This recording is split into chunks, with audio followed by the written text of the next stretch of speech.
आदाब नाजरीन, आप देख रहे हैं INN न्यूज। मैं हूं शौकत अली सूफी। सबसे पहले पेश खिदमत हैं सुर्खियां।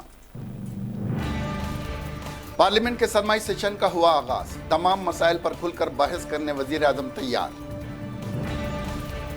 जस्टिस बोबड़े ने बहैसियत 47वें chief justice of supreme court हल्फ लिया।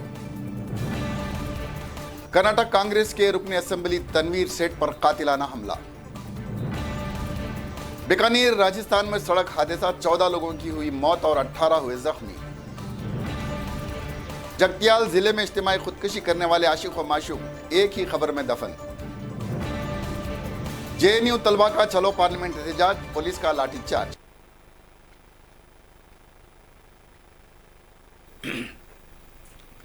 अब खबरें तफसील से। आज पार्लियामेंट का 250वां सेशन शुरू हो गया।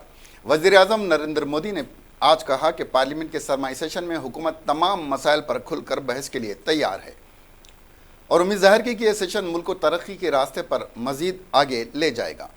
मिस्टर मोदी ने पार्लियामेंट सेशन शुरू होने से कबल यहाँ पार्लियामेंट के अहाते में कहा, हम तमाम मसाइल पर खुलकर बहस चाहते हैं।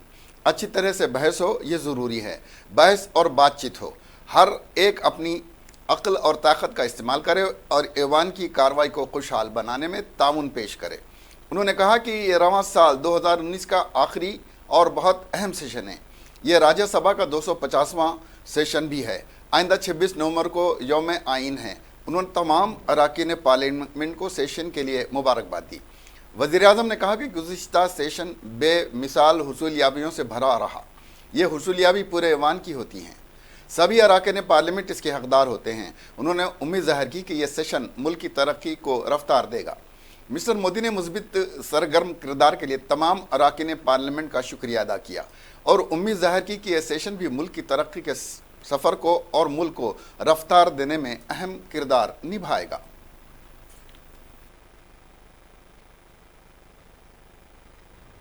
दो 2019 का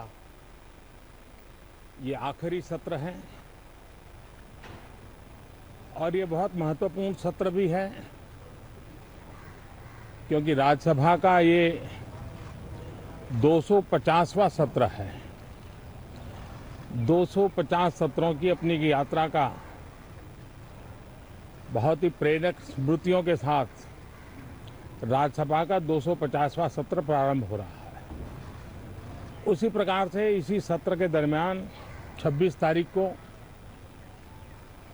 हमारा संविधान दिवस है, जबकि हमारे संविधान के 70 साल हो रहे हैं। ये संविधान देश की एकता, अखंडता, भारत की विविधता,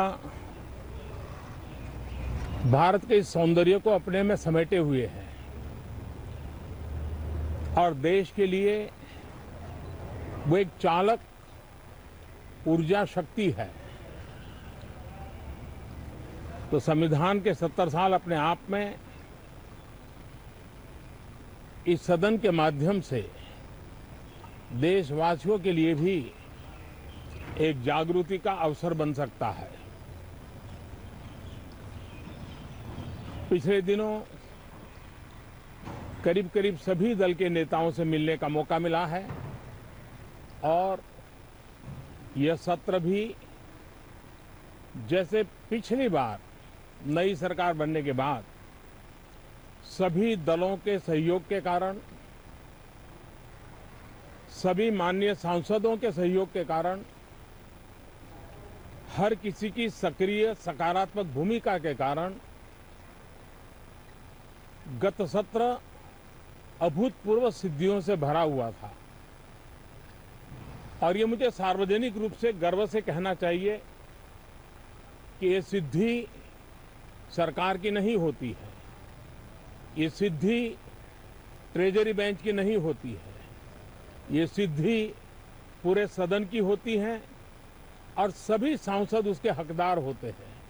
और इसलिए मैं फिर एक बार सकारात्मक सक्रिय भूमिका के लिए सभी सांसदों का आभार व्यक्त करता हूं और आशा करता हूं ये सत्र भी देश के विकास की यात्रा को जस्टिस शरद अरविंद बोबड़े ने आज 47वें chief justice of supreme court के ओहदे का हलफ लिया। सदर रामनाथ कोविंद ने इनको हलफ दिलाया। हल्फ बर्दारी की तकरीब के दौरान वज़ीर आज़म नरेंद्र मोदी, वज़ीर दाखिला अमित शाह, नायब सदर जमहूरिया हिंद वेंकैया नायडू और लाल कृष्ण आडवाणी भी मौजूद थे। यहाँ ये तस्करा ज़रूरी होगा कि जस्टिस बोबड़े ने बहुत से तारीखी फैसलों में अहम किरदार अदा किया और हाल ही में अयोध्या के मुतनाज़ा मुकाम पर राम मंदिर बनाने का रास्ता साफ करने के फैसले में भी वो शामिल रहे। 63 साला बोबड़े ने मौजूदा चीफ जस्टिस रंजन गोगोई का मुकाम लिया है। अयोध्या राम मंदिर भूमि तनाज़े पर फैसला देकर 1950 से चल रहे तनाज़े का खात्मा करने वाली 5 जजों की बेंच में जस्टिस बोबड़े भी थे। अगस्त 2017 में उस वक्त के CJI एस खेहर की सदारत में जो जजों की बेंच ने मुत्तफ़क़ा तौर पर राजदारी के हुकूक़ को हिंदुस्तान में आइनी तौर पर महफूज बुनियादी हक़ होने का फ़ैसला दिया था, उसकी पीठ में जस्टिस बोबड़े भी शामिल थे। जस्टिस बोबड़े ने 17 माह तक सुप्रीम कोर्ट के चीफ जस्टिस के ओहदे पर रहेंगे और 23 अप्रैल 2021 को रिटायर होंगे। जस्टिस बोबड़े महाराष्ट्र के वकील ख़ानदान से आते हैं और उनके वालिद अरविंद श्रीनिवास बोबड़े भी मशहूर वकील थे। सीनियारिटी के हुक्म की पॉलिसी के तहत रंजन गोगोई ने उनका नाम मरकज़ी हुकूमत को अपने जानशीन के तौर पर भेजा था। जस्टिस बोबड़े की पैदाइश 24 अप्रैल 1956 में महाराष्ट्र के नागपुर में हुई थी। उन्होंने नागपुर यूनिवर्सिटी से आर्ट और कानून में ग्रेजुएशन हासिल किया।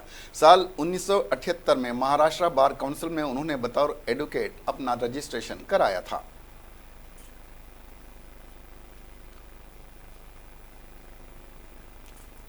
सत्ताईस साल पहले लंदन आकर आबाद हुए पाकिस्तान में मुत्तहिदा कौमी मूवमेंट MQM के बानी अल्ताफ हुसैन ने वज़ीर आज़म नरेंद्र मोदी से उन्हें हिंदुस्तान में सियासी पनाह देने का मुतालबा किया है।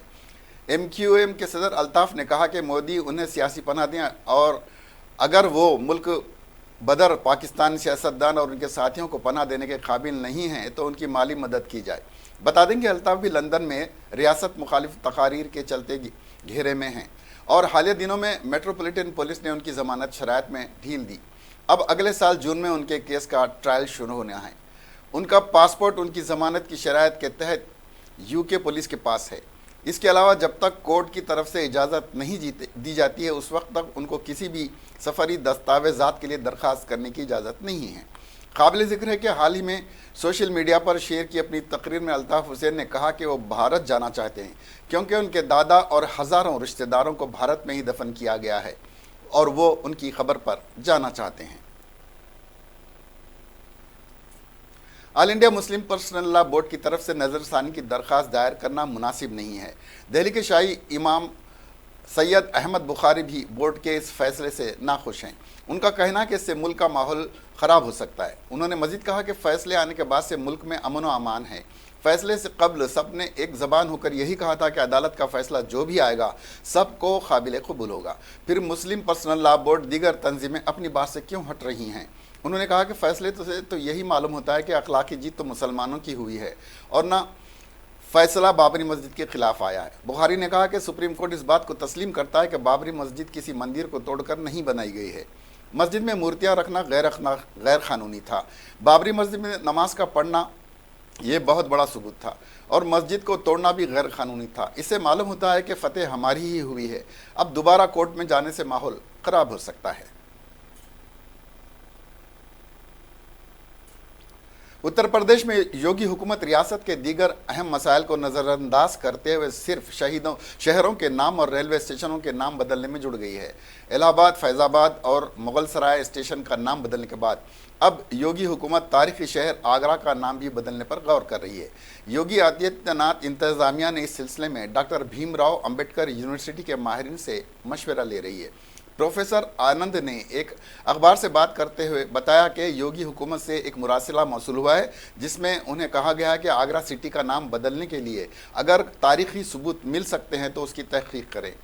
हम इस ताल्लुक़ से तहकीक का आगाज़ कर दिया है और बहुत जल्द उसका जवाब दाखिल करेंगे। यूपी हुकूमत की जानिब से मुरासिला मौसूल होने के बाद अम्बेडकर यूनिवर्सिटी इस बात का इशारा दिया है कि अगर पहले नाम अगरावन था, क्या योगी हुकूमत आगरा का तारीखी नाम तब्दील कर पाएगी या नहीं, ये वक्त ही तय करेगा।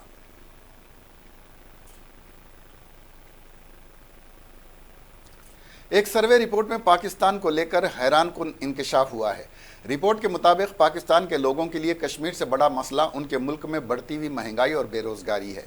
उसका इंकशाफ मंगल को एक सर्वे रिपोर्ट में हुआ। दरअसल गैलप इंटरनेशनल ने पाकिस्तान के 4 सूबों बलूचिस्तान, खैबर पख्तूनख्वा, पंजाब और सिंध में सर्वे करवाया। इसके मुताबिक मुल्क में बढ़ती हुई महंगाई से लोगों के लिए आम ज़रूरियात को पूरा करना मुश्किल हो गया है। पाकिस्तान में टमाटर की कीमत पाकिस्तानी करेंसी के मुताबिक 320 रुपये फ़ी किलो तक पहुंच गई है। इससे भी बड़ी दिक्कत है कि टमाटरों को लूटने के वाक़यात होने लगे हैं। जियो न्यूज़ के मुताबिक किसानों से बेशकीमत हो चुकी फसल को लूट से बचाने के लिए अपने ज़ाती खर्च पर खेतों में मुसल्लह सिक्योरिटी अहलकार तैनात कर दिए हैं, क्योंकि खेतों पर डाकों की नज़र है। बादान ज़िले के किसान लूट के वाक़े से ज़्यादा खौफज़दा हैं। टमाटर के अलावा दूसरी सब्जियों के दाम भी आसमान छू रहे हैं। लौकी यहाँ पर 170 रुपये किलो तक फ़रोख्त हो रही है। वज़ीर-ए-आज़म इमरान खान के इक़्तिसादी मुशीर डॉक्टर अब्दुल हफीज़ ने दावा किया था कि कराची में टमाटर 17 रुपये किलो हैं। डॉक्टर अब्दुल हफीज़ के बयान ने अवाम के ज़ख्मों पर नमक छिड़क दिया है।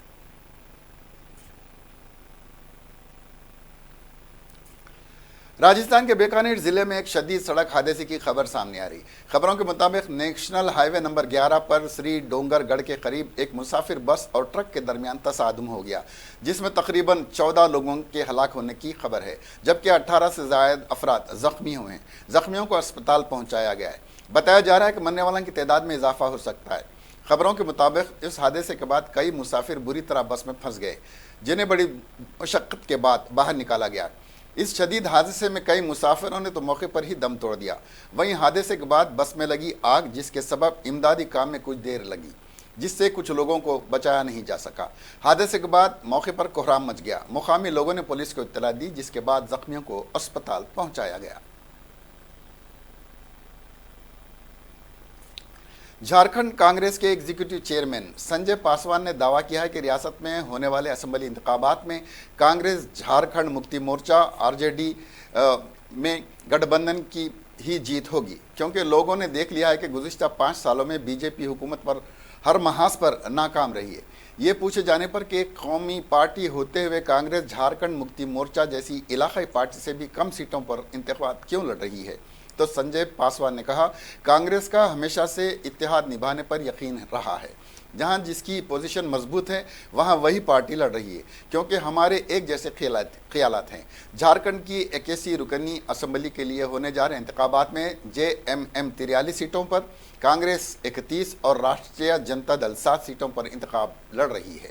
जिस तरह महाराष्ट्र में शिवसेना बीजेपी इत्तेहाद टूटा है, ठीक उसी तरह इन इंतखाबात के वक्त झारखंड में तवील अरसे से बीजेपी की पार्टनर रही ऑल झारखंड स्टूडेंट्स यूनियन ने अकेले इलेक्शन लड़ने का फैसला किया है। पार्टी ने 19 सीटों पर अपने उम्मीदवार खड़े किए हैं।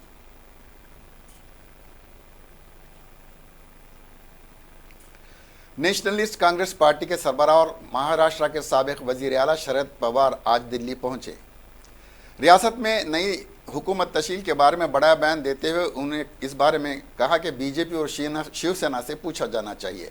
दारुल हुकूमत आए पवार ने यहां मीडिया से बातचीत में महाराष्ट्र में नई हुकूमत की तश्कील को लेकर अक्सर पूछे गए सवाल पर पार्टी की हिकमत अमली का इंकशाफ नहीं किया। उन्होंने यह कहकर इस सिलसिले में उनसे पूछने की बजाय बीजेपी और शिवसेना से पूछो कई शक व शुबात को बढ़ावा दे दिया है। महाराष्ट्र में गुज़िश्ता माह खत्म हुए असेंबली इंतखाबात में बीजेपी और शिवसेना ने मिलकर इलेक्शन लड़ा था। दोनों जमातों ने 288 रुकनी असेंबली में अक्सरियत का हिस्सा पार कर लिया था, मगर बाद में वजीर आला के ओहदे को लेकर तनाज़ा हो गया। शिवसेना वजीर आला के ओहदे पर 50-50 का फार्मूला चाहती है। इसका कहना है कि पहले 2.5 साल के लिए शिवसेना का वजीर आला बनाया जाए, जबकि बीजेपी इसके लिए तैयार नहीं है। इसी रस्साकशी के दरमियान महाराष्ट्र में सदर राज नाफिज हो गया। पवार आज दिल्ली में कांग्रेस सदर सोनिया गांधी से मुलाकात की। एनसीपी सरबराह ने मिसेस गांधी के साथ मुलाकात का वक्त नहीं बताया है। महाराष्ट्र असेंबली का इलेक्शन दोनों जमातों ने एक दूसरे के साथ मिलकर लड़ा था। दिल्ली में ऑड इवन अब आगे नहीं बढ़ेगा। दिल्ली के वजीर आला अरविंद केजरीवाल ने पीर को इसकी जानकारी देते हुए कहा कि दिल्ली में अब ऑड इवन आगे नहीं बढ़ाया जाएगा, क्योंकि दारुल हुकूमत में अब मौसम साफ हो गया है और हवा के म्यार में भी बेहतरी आई है। बता देंगे कुछ दिनों पहले केजरीवाल ने कहा था कि हम नहीं चाहते कि लोगों को गैर ज़रूरी तकलीफ हो। उन्होंने कहा कि आइंदा 2-3 दिन में हवा के म्यार सुधरने की उम्मीद है। हम हालात पर नज़र रख रहे हैं, अगर हालात सुधरते हैं तो ऑड इवन की मुद्दत बढ़ाने की ज़रूरत नहीं होगी। काबिल ज़िक्र है कि गुज़िश्ता दिनों आलूदगी के सबब दिल्ली वालों के लिए जीना मुश्किल हो गया था, लोगों के लिए सांस तक लेना मुहाल हो गया था, लेकिन हफ्ते की शाम से हवा में हल्की से बेहतरी आई है, ताहम ख़राब सतह पर है। उन्होंने मजीद कहा कि कुछ लोग कह रहे थे कि दिल्ली की हवा में सिर्फ 5% ही फसलों की आलूदगी है, तो क्या सिर्फ 5% आलूदगी कम होने से एयर क्वालिटी इंडेक्स 500 से ज़्यादा 200 से कम हो गया? उन्होंने ये भी कहा कि आलूदगी पर सियासत नहीं, सिर्फ नीयत से सबको मिलकर काम करने की ज़रूरत है। फैलती हैं तो समाज को उसका फ़ायदा नहीं मिल रहा, और उसका एक बहुत बड़ा कारण ये है, लोग जो सीवेज कनेक्शन नहीं ले रहे हैं, सीवर कनेक्शन की डेवलपमेंट चार्जेस हालांकि पहले 500 रुपये मीटर के हिसाब से होते थे, हमने उसको 100 रुपये मीटर किया था, लेकिन अभी भी एक आम आदमी को जब वो टोटल करता है तो सीवेज का वो डेवलपमेंट चार्जेस ज़्यादा उसके पड़ते हैं इंडिविजुअल को। तो आज कैबिनेट की मीटिंग थी जिसमें ये तय किया गया है कि दिल्ली में जितने इलाके हैं जहां सीवेज लाइन डाल दी गई है और जिन लोगों ने सीवर के कनेक्शन नहीं लिए हैं उनको सरकार एक मौका दे रही है 31 मार्च तक के लिए। 31 मार्च तक जो लोग नए सीवर कनेक्शन के लिए अप्लाई कर देंगे उनसे कोई चार्जेस नहीं लिए जाएंगे, ना डेवलपमेंट चार्ज लिए जाएंगे, ना कनेक्शन चार्ज लिए जाएंगे, ना रोड कटिंग चार्जेस लिए जाएंगे, कोई कनेक्शन 1 रुपया भी नहीं लिया जाएगा। पूरा का पूरा सीवर कनेक्शन दिल्ली सरकार उनके घर में सीवर कनेक्शन लगा के देगी। ये एक नई योजना आज लागू की गई है जिसका नाम है मुख्यमंत्री मुफ्त सीवर कनेक्शन योजना, और हमें उम्मीद है, ऐसा एक एस्टीमेट है कि 2,34,000 लोग ऐसे हैं, हाउस होल्ड्स ऐसे हैं जिन्होंने कनेक्शन नहीं लिए। हमें उम्मीद है कि ज़्यादा से ज़्यादा लोग सामने आके कनेक्शन लेंगे और सीवर की पाइपलाइन का फ़ायदा उठाएंगे, और नालियों के अंदर जो अभी कूड़ा बहा दिया जाता है, यमुना भी साफ़ होगी, इससे लोकेलिटीज़ भी साफ़ होंगी और इससे सबको फ़ायदा होगा। इस बारे में अगर आपके कोई प्रश्न है तो आप बता दीजिए। कितना पैसा देना पड़ता है लोगों को कनेक्शन लेने के लिए? अभी 100 रुपये मीटर के हिसाब से डेवलपमेंट चार्ज हैं, और रोड कटिंग चार्ज वगैरह सब लगाओ 10-15 हज़ार रुपये उसके वो पड़ जाते हैं, लेकिन डिटेल्ड प्रेस रिलीज अभी दे देंगे आपको, तो उसमें आपको एग्जैक्टली पता चल जाएगा। जैसे ईस्ट दिल्ली तो पूरी सीवर हो चुकी है, सीवर लाइन पड़ चुकी हैं, लेकिन वहाँ से भी अगर जैसे शाहदरा ड्रेन के अंदर गंदगी आ रही है तो वो उधर से ही होते हुए आ रही है, तो इससे काफ़ी ज़्यादा मतलब सफाई करने में काफ़ी ज़्यादा मदद मिलेगी। नालों के अंदर जो गंदगी जा रही है वो काफ़ी कम होगी, यमुना के अंदर जो गंदगी जा रही है वो काफ़ी कम होगी। सरकार पे कितना इसका बजट आने वाला है? इसका कैलकुलेट करना पड़ेगा कि कितने लोग सामने आते हैं, उसके ऊपर डिपेंड करेगा। जैसे डेवलपमेंट चार्ज एक तो वेव ऑफ किए जाएंगे, दूसरा road cutting charges wave of किए जाएंगे, कनेक्शन चार्जेस वेव ऑफ किए जाएंगे।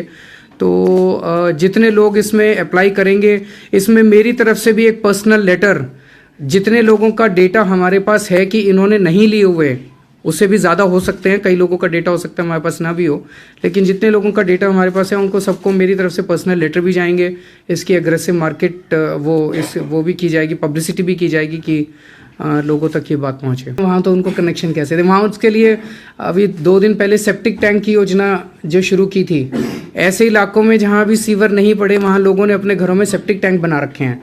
उनके सेप्टिक टैंक, वो भी सेप्टिक टैंक से हर 6-6, 7-7 महीने सफाई करा के कूड़ा नालियों में डाल देते हैं। उसकी सेप्टिक टैंक को अब हम जिले अनंतनाग कश्मीर में इन्फोर्समेंट डायरेक्टरेट ने हिजबुल मुजाहिदीन के मिलिटेंट्स की जायदाद खर्च कर ली हैं।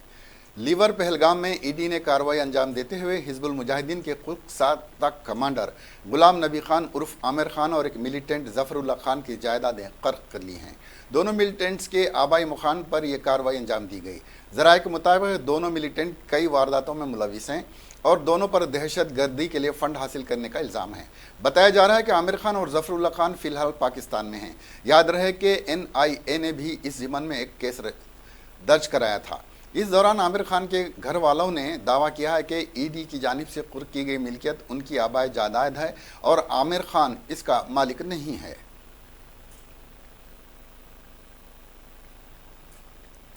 योग गुरु बाबा रामदेव ने यह कहते हुए एक और तनाज़ा खड़ा कर दिया कि हिंदुस्तान में 99% मुसलमान मजहब तब्दील हुए हैं। इंडिया टुडे को दिए गए एक इंटरव्यू में रामदेव ने राम जन्मभूमि, बाबरी मस्जिद तनाज़ा केस और राम मंदिर की तामीर से मुतालिक सुप्रीम कोर्ट के फैसले पर अपने ख्यालात का इजहार किया। रामदेव ने कहा, सिर्फ हिंदुओं के लिए ही नहीं, भगवान राम मुसलमानों के लिए भी एक काबिल एहतराम शख्सियत हैं। मुझे यकीन है कि हिंदुस्तान में 99% मुसलमान तब्दील हो चुके हैं। रामदेव ने कहा कि राम मंदिर दुनिया का सबसे खूबसूरत मंदिर होना चाहिए। उन्होंने कहा कि जो वेटिकन कैथोलिक है, मक्का मुसलमानों के लिए है और सिखों के लिए सुरहनी मंदिर है, अयोध्या हिंदुओं का है। रामदेव और एक मस्जिद की तामीर में दोनों फरीकों को एक दूसरे की मदद करने का मुतालबा करते हुए रामदेव ने कहा कि मुसलमानों को राम मंदिर बनाने में मदद करनी चाहिए, हिंदुओं को भी एक नई मस्जिद बनाने में मुसलमानों की मदद करनी चाहिए।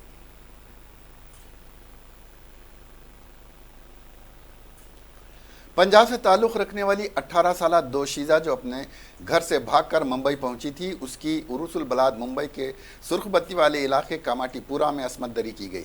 बाद में मुकामी नागपाड़ा पुलिस स्टेशन ने असमत दरी के मुलजिम अख्तर रियाजुद्दीन कुरैशी को कामाटीपुरा में नस्बशुदा खुफिया CCTV के फुटेज की मदद से गिरफ्तार कर लिया। नागपाड़ा पुलिस स्टेशन की senior police inspector Shalini Sharma के मुताबिक पंजाब से ताल्लुक़ रखने वाली 18 साला तालीम याफ्ता दोशीज़ा का अपने वालिदैन से किसी बात से झगड़ा हो गया था, जिसके सबब इसने 17 अक्टूबर को अपने घर से 10,000 रुपये चोरी किए और फिर वो अमृतसर, सूरत और राजस्थान के बाद 9 नवंबर को मुंबई पहुंच गई। इतलात के मुताबिक जब वो बम्बई पहुंची तो मुंबई सेंट्रल स्टेशन पर उसकी मुलाकात मुलजिम अख्तर रियाजुद्दीन कुरैशी से हुई, जिसने उसे रोता हुआ देखकर उसे इजहार हमदर्दी की।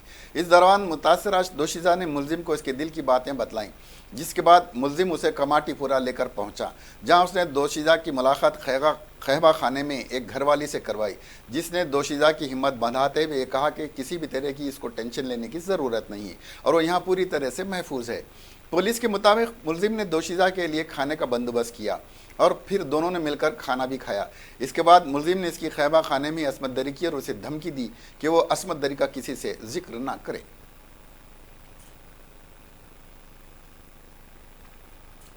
दिल्ली की जवाहरलाल नेहरू यूनिवर्सिटी के तलबा ने हॉस्टल फीस में इजाफे के खिलाफ पार्लियामेंट तक मार्च करने की कोशिश की, लेकिन पुलिस ने उसे रोक दिया। आज से पार्लियामेंट का सेशन शुरू हुआ। इस पर मंजर में तलबा यूनियन ने पार्लियामेंट का मुहासरा करने और अपने मसाइल हल करने का ऐलान किया था, जिस पर सैकड़ों तलबा पार्लियामेंट मार्च के लिए जमा हुए थे, लेकिन मार्च शुरू होते ही पुलिस ने तलबा को रोक लिया। फिलहाल JNU के आसपास में दफ़े 144 नाफिज किया गया है। यूनिवर्सिटी के इर्द गिर्द 1200 से ज़्यादा पुलिस तैनात कर दी गई है।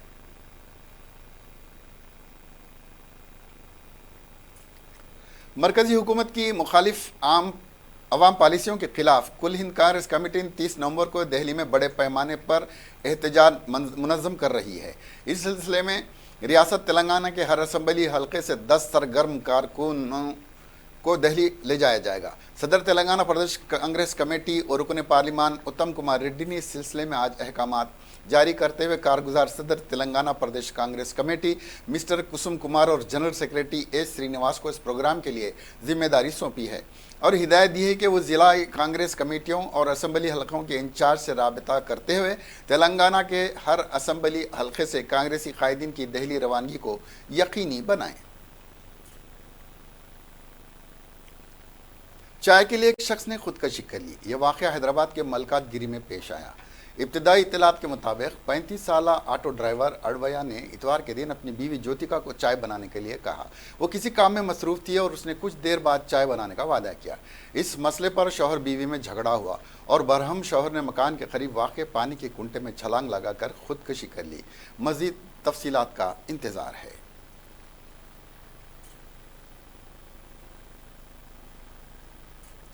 ऑल इंडिया हिंदू महासभा के वकील वरुण सिन्हा ने कहा कि अयोध्या के मुतनाज़ा मामले से मुतालिक सुप्रीम कोर्ट के फैसले पर नज़रसानी की दरख्वास्त दायर करना नामुमकिन है। अयोध्या से मुताल्लिक़ सुप्रीम कोर्ट के फैसले पर मुस्लिम पर्सनल लॉ बोर्ड ने नज़रसानी की दरख्वास्त दाखिल करने का ऐलान किया था। हिंदू महासभा के वकील वरुण सिन्हा ने बाज़ मीडिया को इसका जवाब देते हुए कहा कि all India Muslim personal law board इस फैसले पर नज़रसानी की दरख्वास्त दाखिल नहीं कर सकता, क्योंकि लोग इस केस के फरीक नहीं हैं। सिर्फ फरीक ही नज़रसानी की दरख्वास्त दायर कर सकते हैं। उन्होंने कहा कि सुन्नी वक्फ बोर्ड को दरख्वास्त दाखिल करने का हक़ हासिल होता है। मुल्क की आला तरीन अदालत ने इस फैसले का ऐलान हर पहलू का बगौर जायज़ा लेने के बाद किया है और इस फैसले के बाद ये मसला अख्तिताम पजीर हो गया है। कुछ लोग ज़ाती फ़ायदे के लिए सुप्रीम कोर्ट के फैसले को चैलेंज करने का ऐलान कर रहे हैं। उन्होंने कहा कि उन्हें समझ में नहीं आ रहा है कि मुस्लिम पर्सनल लॉ बोर्ड को सुप्रीम कोर्ट के फैसले में क्या गलती नज़र आ रही है। कर्नाटक के साबिक वजीर और रुकन असम्बली कांग्रेस तनवीर सेठ पर एक नौजवान ने चाकू से हमला कर दिया, जिसके नतीजे में रुकन असम्बली शदीद जख्मी हो गए हैं। ताहम उनकी सेहत मुस्तकम बताई गई है। यह वाक़या इतवार की रात मैसूर में एक शादी की तकरीब में पेश आया, जहां तनवीर सेठ पर फरहान पाशा नामी 24 साल नौजवान ने चाकू से हमला करते हुए फ़रार होने की कोशिश की, लेकिन तकरीब में शरीक अफराद ने उसे पकड़ लिया और पुलिस के हवाले कर दिया। हमले में तनवीर सेठ शदीद ज़ख्मी हो गए और उनका काफ़ी खून बह गया। इन्हें मैसूर के एक अस्पताल में शरीक करा दिया गया। बताया गया है कि फरहान का ताल्लुक़ उदयगिरी से है और उसने मुलाजिमत के सिलसिले में 2 मरतबे रुकन असम्बली से मुलाकात की थी। समझा जाता है कि इसी मसले पर फरहान ने रुकन असम्बली पर कातिलाना हमला कर दिया।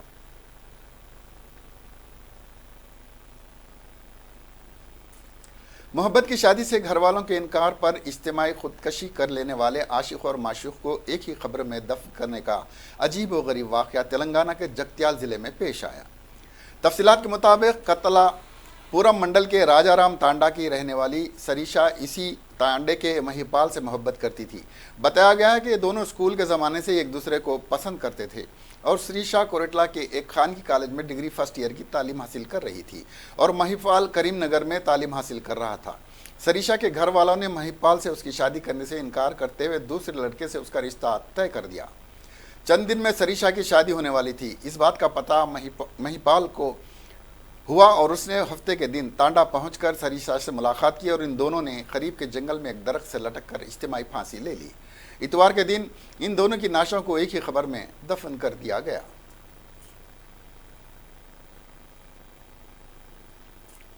हिंदुस्तान ने दुबई में इख्तिताम पजीर हुई आलमी पैरा एथलेटिक्स चैंपियनशिप में इस बार 9 मेडलों के साथ अपनी बेहतरीन कारकर्दगी पेश की है और वो 9 दिनों तक चले टूर्नामेंट के बाद टेबल में 24वें नंबर पर रहा।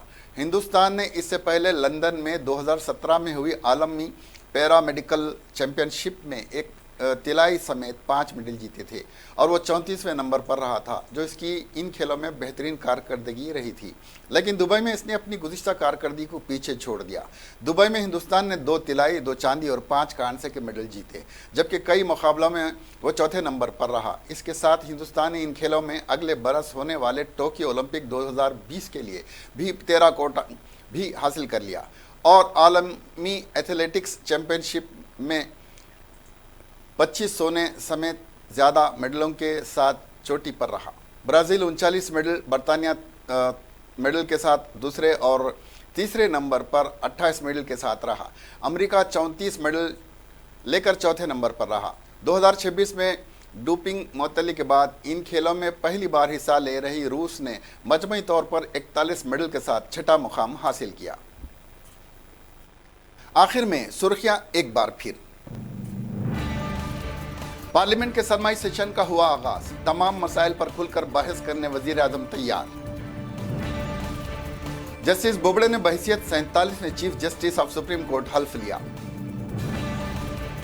कर्नाटक कांग्रेस के रुकन असेंबली तनवीर सेठ पर कातिलाना हमला।